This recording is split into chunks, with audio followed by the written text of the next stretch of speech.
اس عنوان کو جس پہ گندگی لکھی جاتی ہے، ان اخباروں کو، ان چیزوں کو جس پہ گند لوگوں کے دلوں میں.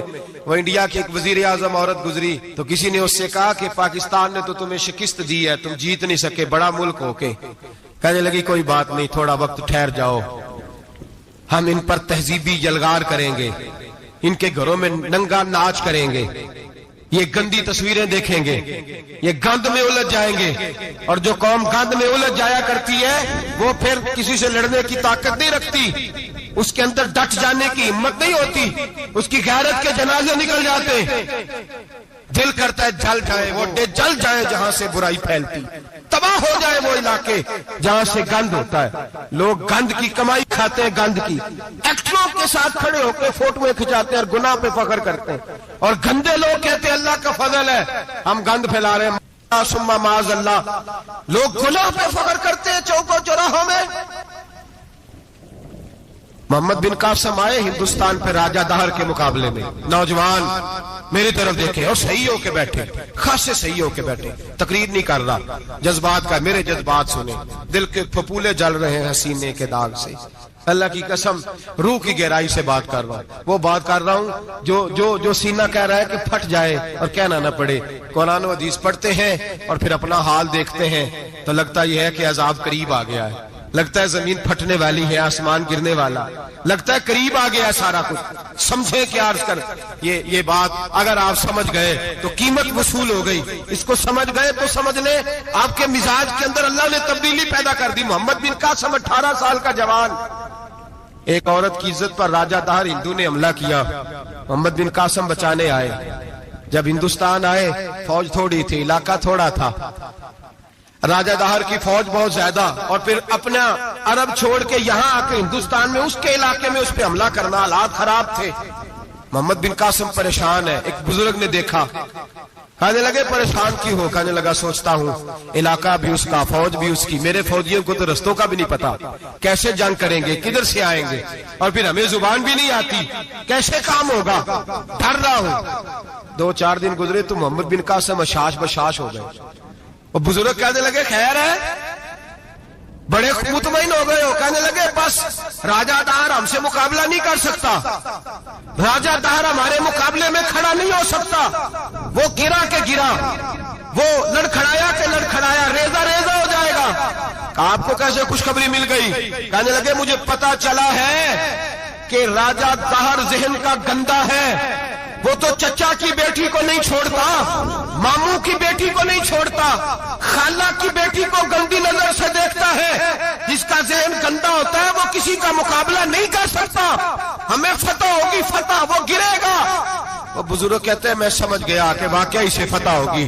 آج کشمیر کیوں آزاد نہیں ہو رہا؟ فلسطین میں آگ کیوں لگی ہوئی ہے؟ مسلمان جب تک ذہن کا گندا ہے کمزور ہے، جب تک ذہن کا ناپاک ہے کمزور ہے. حضرت سعد بن ابی وقاص رضی اللہ تعالیٰ عنہ فرمایا کرتے تھے اللہ مسلمان کی مدد اتنی دیر تک کرتا رہتا ہے جتنی دیر تک مسلمان کا ذہن صاف رہتا ہے، کردار پاک رہتا ہے. آگ اس لیے معاشرے میں لگی ہے. نوجوانوں تم کہتے ہو کامیابیاں نہیں ملتی، اسے کیسے کامیابی مل سکتی ہے جس کا ذہن ہی صاف نہیں؟ وہ کیسے دنیا کی بازی جیت سکتا ہے جس کی نگاہ ہی پاک نہیں؟ وہ کیسے آگے بڑھ سکتا ہے جس کے کردار میں پاکیزگی نہیں؟ اپنے آپ کو پاک کر لو، اللہ ہر مشکل میں تمہاری مدد فرمائے گا، ہر رستے میں تمہاری مدد فرمائے گا.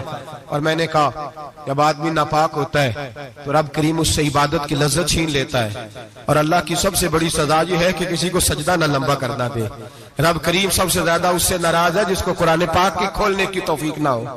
سب سے زیادہ رب کریم اس شخص سے ناراض ہے جو اللہ کی بارگاہ میں جھکنے کی لذت چھوڑ جائے. میرے نبی پاک سید عالم علیہ السلام کے صحابہ لمبی عبادتیں کرتے تھے، لمبی. کسی نے کہا تھا روم کے بادشاہ تھے کہ یہ مسلمان فاتح کیوں ہو جاتے ہیں؟ تو اس نے کہا میں نے مولا علی کے زمانے میں جاسوسی کرائی تھی، پتا کیا تھا کہ ہر میدان میں کامیاب کیوں ہوتے ہیں.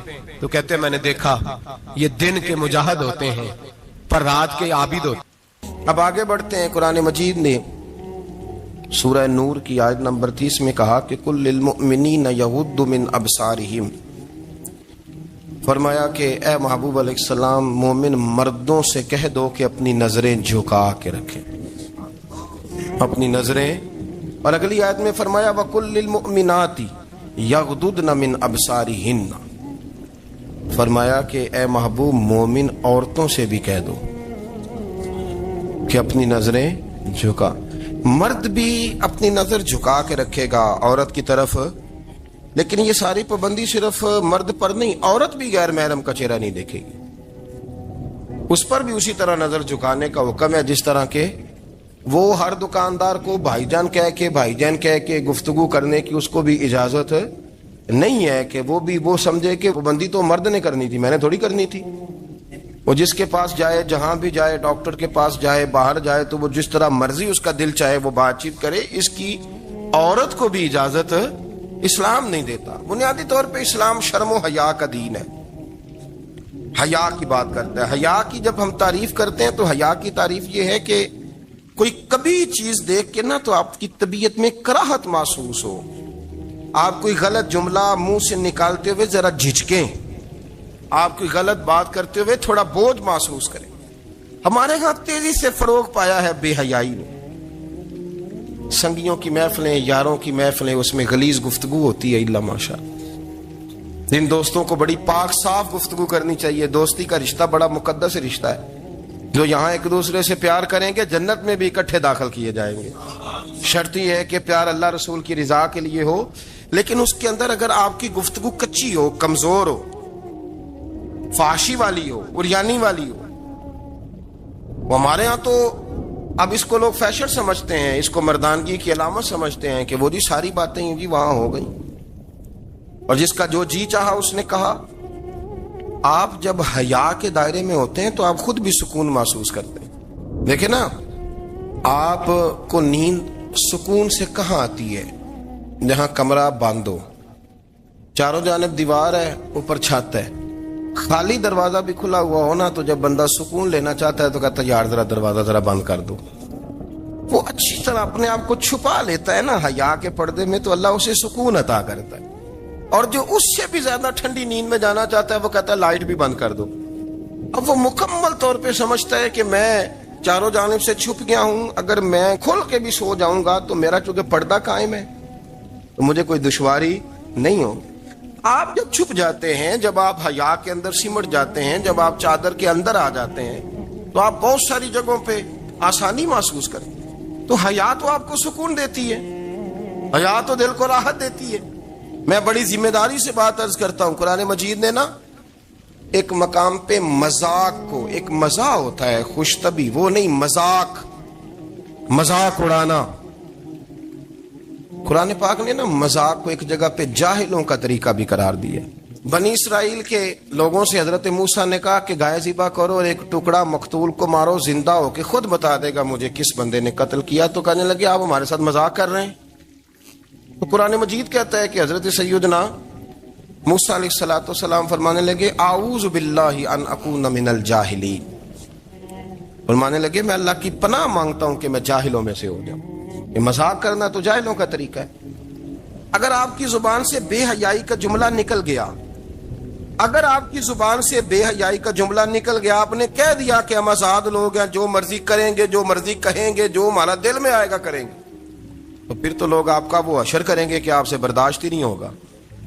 جس کا لوگ مذاق بنا لیتے ہیں اور جو مذاق بن جاتا ہے پھر اسے کچھ جینے دیتا ہے. آپ حیا کی چادر میں چھپیں گے تو بچیں گے.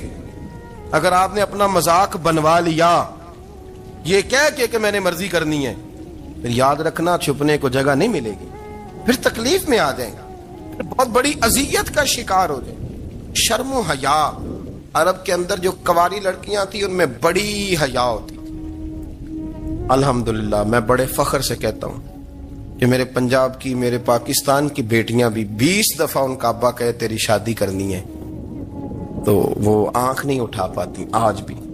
یہ تو وہ چند لوگ ہیں جو کہتے ہیں ہم ہائی کلاس ہو گئے، ہمیں نہیں پتا کہ وہ روشن خیال ہو گئے ہیں کہ روغن خیال ہو گئے، پتہ نہیں کدھر چلے گئے. ورنہ ہماری بیٹیاں آج بھی جب ان سے ان کا باپ، ان کی ماں بات کرتی ہے تیری شادی کی تو وہ تو شرم کے ساتھ پچھلے سے پچھلے کمرے میں چھپتی ہیں. یہ اللہ نے فضل کیا ہوا ہے اس ملت پر. تو عرب کی لڑکی بڑی حیا والی ہوتی تھی، اس سے کوئی بات کرنی پڑتی تھی تو 20 دفعہ بات کی جاتی، پھر بھی وہ عورت چھپتی پھرتی تھی. حضرت عائشہ صدیقہ رضی اللہ تعالیٰ عنہ فرمانے لگیں میرے نبی پاک صلی اللہ علیہ وسلم عرب کی کواری لڑکیوں سے بھی زیادہ حیا کرنے والے تھے۔ قاضی اعجاز مالکی نے، شیخ عبدالحق محدث دہلوی نے، دیگر بزرگ جو سیرت نگار گزرے انہوں نے لکھا ہے کہ نبی پاک صلی اللہ علیہ وسلم کے اندر 100 مردوں سے زیادہ طاقت تھی، 100 مردوں سے زیادہ طاقت۔ اب جو بات کہنے لگا ہوں، جو نتیجہ دینے لگا ہوں، اس پر خاص توجہ آپ فرمائیں گے۔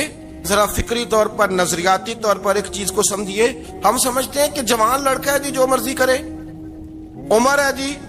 آپ ذرا بات پر غور کیجئے گا کہ حضور صلی اللہ علیہ وسلم میں طاقت 100 مردوں سے زیادہ ہے اور حیا کواری لڑکیوں سے بھی زیادہ ہے۔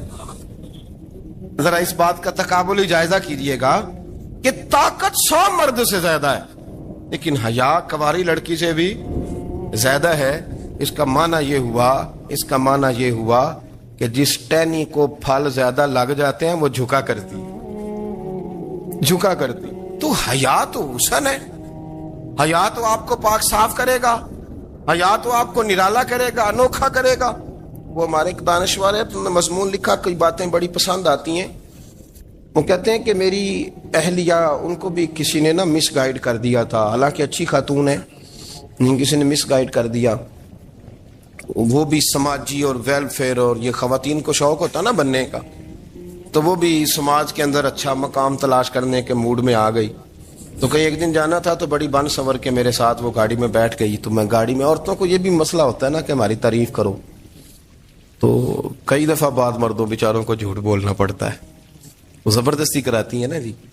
اس میں گنجائش بھی دی ہے شریعت نے گنجائش دی ہے کہ کبھی بیوی کو راضی کرنے کے لیے خلاف واقعہ بات کرنی پڑے تو کر لینی چاہیے، تو وہ کراتی بھی ہیں۔ 3 موقع پر خلاف واقعہ بات کرنے کی اجازت ہے، واقعے کے خلاف بھی آپ بات کر سکتے ہیں۔ جنگ کے موقع پر 2 لوگوں کو صلح کرانے کے لیے اور بیوی کو راضی کرنے کے لیے کر لیں کوئی ایسی بات، بے شک اپنی طبیعت پہ جبر کر کے کر لیں، گنجائش ہے، اجازت ہے۔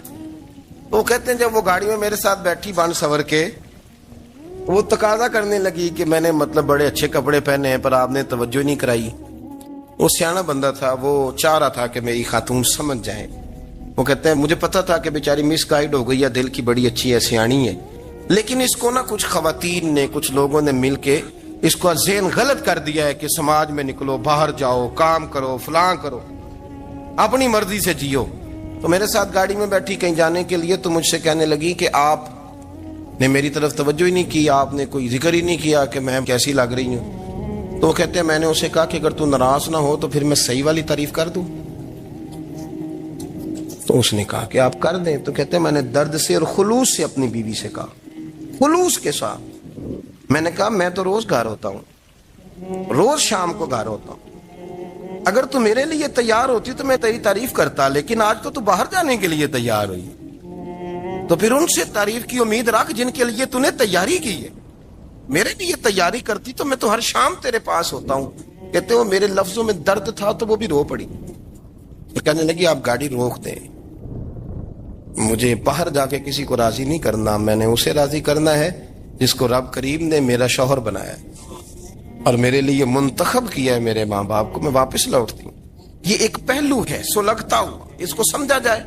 رسول کریم صلی اللہ علیہ وسلم عرب کی کواری لڑکیوں سے زیادہ حیا والے تھے، کواری لڑکیوں سے زیادہ حضور حیا فرمایا کرتے تھے۔ جب خانہ کعبہ کی مکہ شریف میں تعمیر ہو رہی تھی نا، اہل عرب اس کو تعمیر کر رہے تھے، تو نبی پاک صلی اللہ علیہ وسلم اپنے چچا حضرت عباس کے ساتھ خانہ کعبہ کی تعریف میں مصروف تھے۔ تو عرب کے لوگ چونکہ لمبا کرتا پہنتے تھے پیروں تک، تو نیچے اگر کسی وقت کوئی چیز نہیں بھی ہوتی تھی تو کسی کو وہ نظر نہیں آتی تھی، چونکہ پردہ رہتا تھا، ایک لمبا کرتا پہنا ہوا ہوتا تھا۔ تو جب بچے، سرکار کی عمر مبارک بھی ابھی تھوڑی تھی، تو اس طرح بچے جب نکلتے تو وہ کئی دفعہ اپنی تہمت اتار دیتے نیچے سے، اور کوئی مزدوری کرنے لگتے تو 3-4 طے کر کے تہمت کی کندھے پہ رکھ لیتے، جس طرح کبھی دیہاتوں میں لوگ کپڑا سر پہ رکھتے تھے کہ اوپر اگر کوئی وزنی چیز رکھیں گے تو وہ تکلیف نہیں دے گی۔ نبی پاک صلی اللہ علیہ وسلم بھی سب لوگوں کے ساتھ خانہ کعبہ کی تعمیر میں شامل تھے۔ تو حضرت عباس رضی اللہ تعالیٰ عنہ نے کہا حضور سے، ابھی اعلان نبوت بھی نہیں فرمایا تھا، بھتیجے آپ بھی تامد اتاریے، یہ صحیح مسلم میں حدیث موجود ہے، اور اس کو کندھے پہ رکھ لیجیے، آپ اینٹیں اٹھا اٹھا کے لا رہے ہیں تو ذرا آپ کو تکلیف نہیں ہوگی۔ تو سرکار دو عالم صلی اللہ علیہ وسلم سے یہ بات کہی، اور پھر جلدی سے حضور کی تہمت کو نکال کے نا، حالانکہ لمبا کرتا پہنا ہوا ہے، تو وہ جیسے ہی ان کے کندھے پہ رکھا اینٹیں رکھنے کے لیے، تو سرکار تو زمین پہ گر گئے، بے ہوش ہو گئے، آنکھیں آسمان کی طرف، اور پھر حضور پکار رہے ہیں، آزاری آزاری آزاری، میرا تامت دے دو، میرا تامت دے دو۔ کبھی کوئی شخص اس وجہ سے بھی بے ہوش ہوا ہے کہ میرے وجود سے کپڑا اتر گیا ہے؟ حالانکہ سرکار پر وہ بے ہوشی بھی نبی پاک کا وہ جو غلبہ ہے نا شرم و حیا کا، اس کی وجہ سے ہو، ورنہ تو حضور فرماتے ہیں کہ میری آنکھیں سو جاتی ہیں، دل تو میرا اس عالم میں بھی جاگتا رہتا ہے۔ تو سرکار زمین پہ تشریف لے آئے، آنکھیں میرا تامت دے دو، میرا تامت دے دو، تو جلدی سے انہوں نے تامت دیا تو حضور نے باندھ لیا۔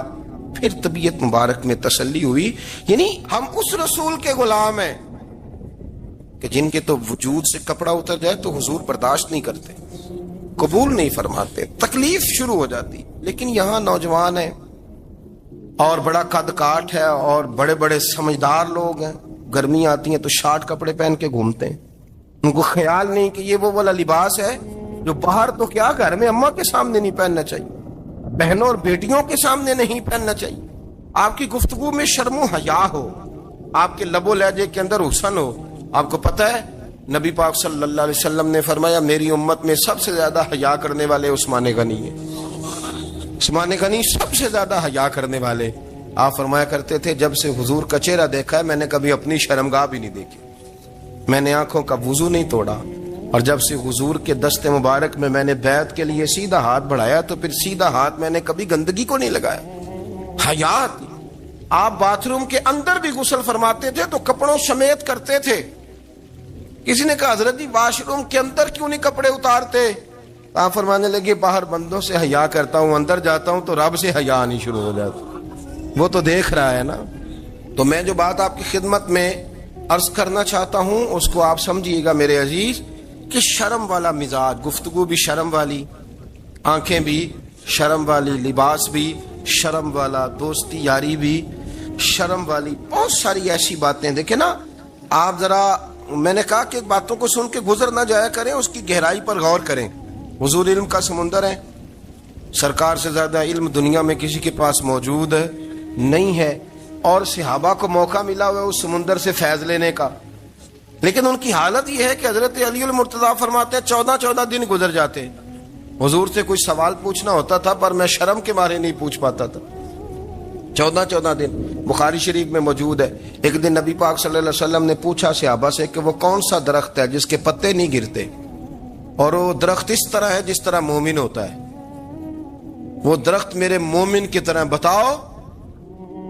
حضرت عبداللہ ابن عمر فرماتے مجھے پتا تھا کہ وہ کھجور کا درخت ہے، لیکن چونکہ ابو بکر صدیق بھی بیٹھے ہیں، عمر فاروق بھی بیٹھے ہیں، مولا علی بھی بیٹھے ہیں، عثمان غنی بھی بیٹھے ہیں، اتنے جید لوگ بیٹھے ہیں، تو مجھے حیا آتی تھی کہ میں کیوں جواب دوں۔ کہتے ہیں سرکار نے کئی دفعہ پوچھا، لوگوں نے کئی اور درخت بتائے، پر فرمایا تمہارا جواب درست نہیں ہے۔ آپ حیا کے اس پہلو پر غور کریں کہ سوال کا جواب آتا ہے، سوال کا جواب، یعنی مجھے سوال کا جواب آتا اور پھر میں دوں نہ، مجھے بدعزمی نہ ہو جائے گی؟ یہ کیسے ممکن ہے کہ میری رات گزر جائے مجھے پتا بھی تھا اور میں نے بتایا نہیں؟ بہت سارے لوگ آ کے بہت ساری باتیں بتاتے ہیں، بہت ساری باتیں وہ سمجھاتے ہیں، تو ہم غور سے ان کا چہرہ دیکھنے لگ جاتے ہیں، کہتے ہیں یار اس کا تو دعویٰ تھا کہ میں سمجھنے آتا ہوں، تو یہ تو ہمیں سمجھا رہا ہے، چلو الحمدللہ ہم سمجھنے کو تیار ہیں۔ لیکن میرے عزیز پتہ بھی ہے جواب کا، علم بھی ہے، لیکن فرماتے ہیں میری حیا نے مجھے اجازت نہ دی کہ میں جواب دوں۔ آپ فرماتے ہیں پھر حضور سے صحابہ نے عرض کی کہ یا رسول اللہ آپ ہی بتا دیں وہ درخت کون سا ہے، تو حضور نے فرمایا بھائی وہ کھجور کا درخت ہے۔ تو آپ فرماتے ہیں میں دل ہی دل میں کہہ رہا تھا کہ الحمدللہ میرا جواب درست ہے، حالانکہ میں نے جواب دیا ہی نہیں۔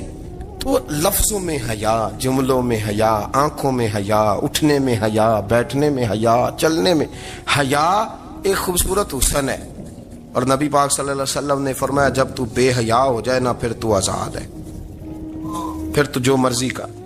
پھر تو جو اس لیے بزرگ جب کسی کو بے حیا کہتے تھے نا،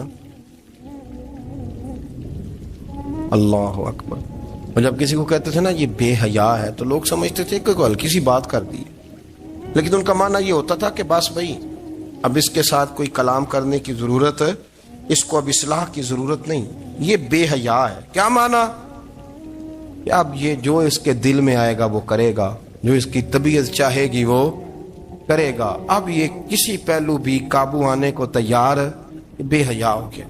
بے حیائی بہت بڑا عیب ہے، اور جو لوگ کہتے ہیں کہ ہمیں بالکل آزادی ہونی چاہیے، ہمارا اپنا جسم ہے تو ہماری اپنی مرضی چلے گی۔ ایک وزیر صاحب ہیں، پتہ نہیں میں ان کو جانتا تو نہیں، انہوں نے سینٹ میں تقریر کی ہے، میں نے ان کی بات سنی ہے، اس نے کہا نہیں بھائی، جسم رب کا ہے تو مرضی بھی تو رب کریم کی چلے گی، اور مرضی بھی اللہ کی۔ یہ مجھے تھوڑا سا مسئلہ ہے جسم پر، کبھی کبھی مجھے کثرت سفر سے الرجی ہو جاتی ہے۔ میرے ساتھ لوگ نا دل سے پیار کرتے ہیں، شاید ہی کوئی اچھا ڈاکٹر ہو جس تک میرے سنگی مجھے لے کے نہ گئے ہوں، پر جسم اللہ کا ہے نا، مرضی بھی جب وہ چاہے گا صحت دے گا۔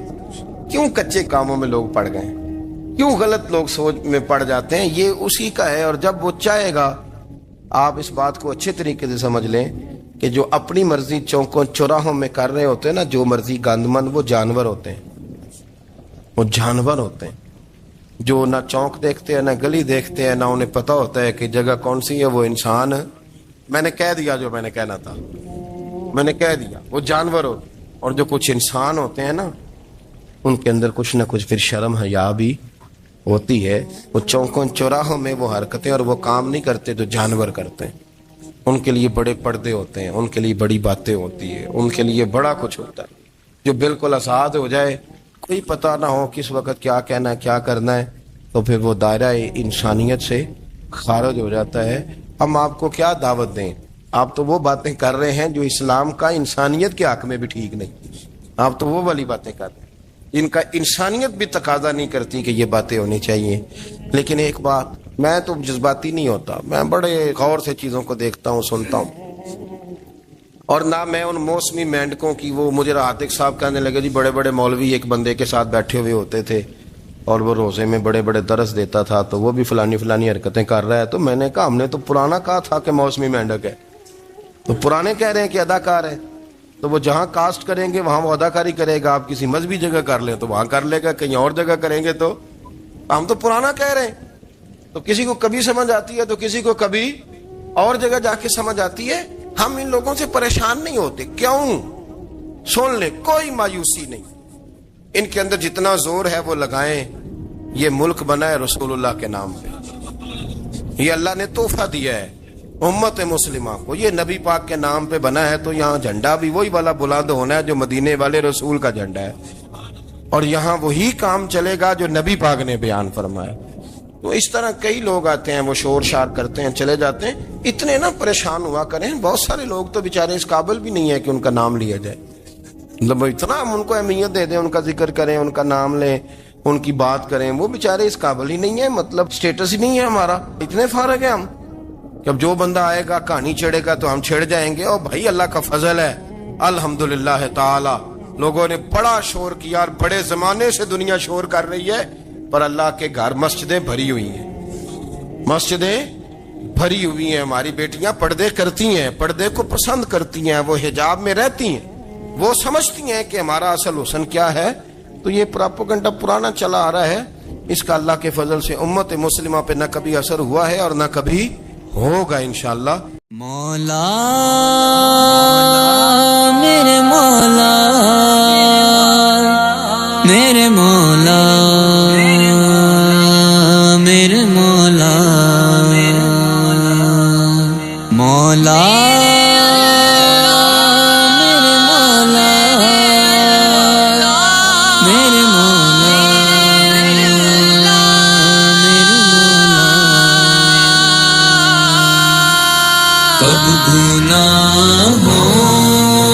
سے کنارہ میں کروں گا یا رب،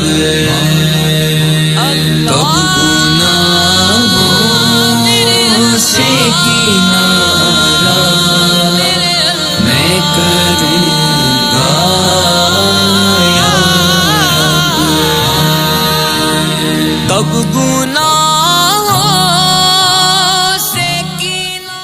شیخ سے کہ اگر مرد اور عورت زنا کریں اور اس سے حمل واقع ہو جائے اور وہ دونوں اب شادی کرنا چاہتے ہیں تو کیا وہ شادی کر سکتے ہیں؟ اس بارے میں بتائیں۔ مرد عورت زنا کیے، حمل بھی نہ ثابت ہو، حمل نہ ہو، تب بھی افضل یہ ہے کہ دونوں کی شادی کرا دی جائے۔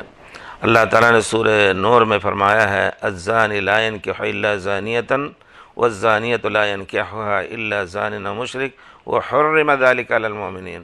بعض علماء نے کہا ہے کہ یہ زنا ثابت ہو گیا تو پھر صرف زانی ہی اس سے نکاح کر سکتا ہے، پاک باز آدمی ایسی عورت سے شادی نہ کرے۔ دوسرے علماء نے کہا کہ اگر اس کا توبہ، عورت کا توبہ ثابت ہو گیا، اس کی توبہ ثابت ہو گئی، پورے طور پر صحیح توبہ کر لیا ہے، تو کوئی بھی اس سے شادی کر سکتا ہے۔ لیکن سیاق آیت اور علماء کے اقوال سے معلوم ہوتا ہے کہ زانی اور زانیہ دونوں نکاح کر لیں وہی افضل ہے، تاکہ ان کی آپس کی عزت چھپ جائے۔ خدا نخواستہ دوسری جگہ جا کر کے اگر وہ کرے گی، زنا واضح ہو گیا ہے، شوہر ہو سکتا ہے رات دن ستائے اس کو اس معنی میں کہ تم ایسی تھی ویسی تھی، تو افضل یہی ہے۔ اور اگر حمل بھی ہو گیا تو اور ہی زیادہ افضل ہے کہ وہ دونوں اکٹھا ہو جائیں تاکہ بچے کو سمیٹ لیں۔ رہ گئی بات مسئلے کے طور پر کہ وہ بچہ اس زانی کی طرف منسوب ہوگا یا کس کی طرف منسوب ہوگا، صحیح مسئلہ یہ ہے کہ زنا کی بنا پر لڑکا اس کی طرف منسوب نہیں ہوگا اسلامی حکومت میں یا اسلامی قوانین میں، البتہ وہ ماں کا بیٹا ہے، نام اس کے باپ کا کچھ اور رکھ دیجئے، ابن ام ہی بھی کہا جا سکتا ہے، اس کی ماں کا نام اگر فاطمہ ہے ابن فاطمہ، جیسا کہ تاریخ میں بہت سے لوگوں کو ابن سمیہ کہا گیا، جن کے بارے میں تھا کہ جاہلیت میں ان کے ماں سے کسی نے زنا کیا تھا، تو وہ جو ہے ماں کے ساتھ رہے گا۔ دوسری اولاد بھی پیدا ہوگی تو وہ اولاد اس کے لیے محرم ہوگی، کیونکہ ماں کا اسی ایک پیٹ سے نکلا ہوا ہے۔ تو اس طرح اس بچے کو سمیٹنے کے لیے بھی دونوں شادی کر لیں اور پھر آئندہ دونوں کی عزت اپنی محفوظ ہو جائے۔